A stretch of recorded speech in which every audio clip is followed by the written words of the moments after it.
নমস্কার বন্ধুরা, তোমরা সবাই কীরকম আছো?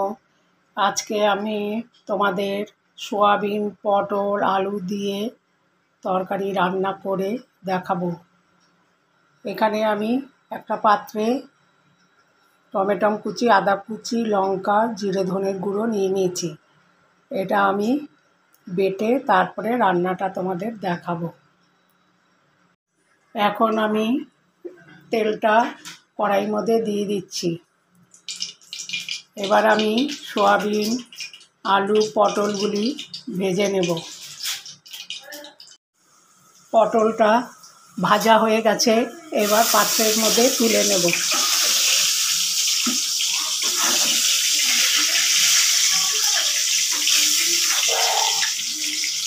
ওই তেলের মধ্যেই আমি আলুটা ভেজে নেব।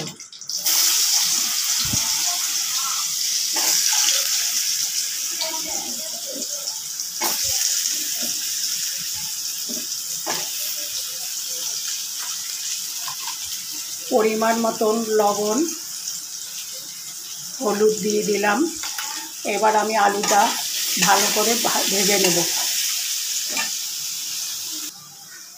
আলুটা ভাজা হয়ে গেছে, এগুলি আমি একটা পাত্রের মধ্যে তুলে নেব।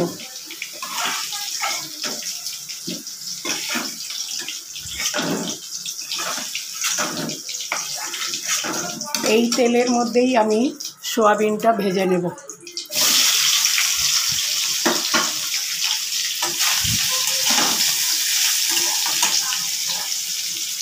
সোয়াবিনের মধ্যে পরিমাণ মতন লবণ, হলুদ দিয়ে ভেজে নেব।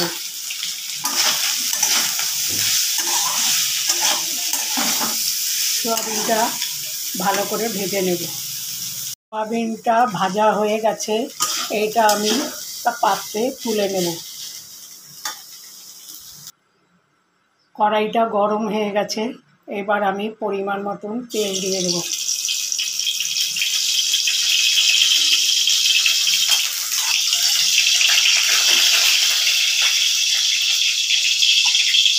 তেলের মধ্যে আমি তেজপাতা দিয়ে দিলাম আর একটু সাদা জিরে ফোড়ন দিয়ে দিলাম।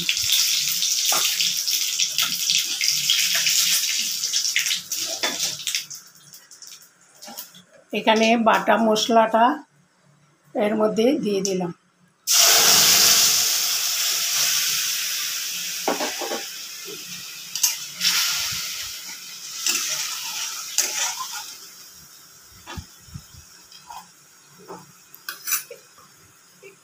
এখানে পাত্রের মধ্যে পরিমাণ মতন লবণ, হলুদ নিয়ে নিয়েছি, এটা দিয়ে দিলাম।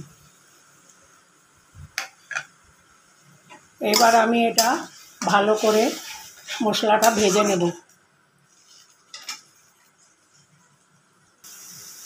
মশলার মধ্যে আমি গোটা দুটো লঙ্কা দিয়ে দেব।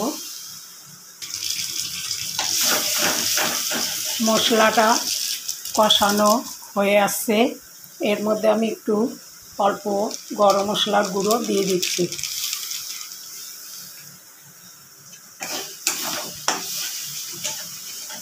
এটা আর একটু ভাজা হবে।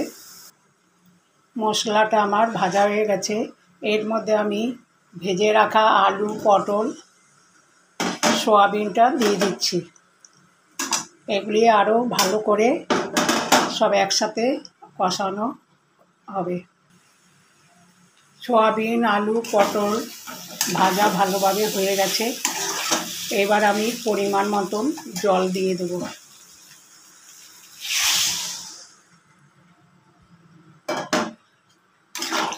জল দিয়ে দিয়েছি, এবার আলু, পটলটা সিদ্ধ হবে, তারপরে রান্না হয়ে যাবে।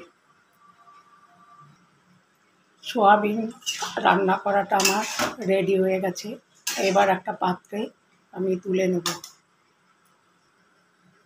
সোয়াবিন, আলু, পটল রান্নাটা আমার হয়ে গেছে। যদি আমার ভিডিওটা ভালো লাগে তাহলে একটা লাইক, শেয়ার করে আমার পাশে থেকো। আগামীকাল অন্য রান্না নিয়ে তোমাদের সামনে আসবো। তোমরা ভালো থাকো, সুস্থ থাকো।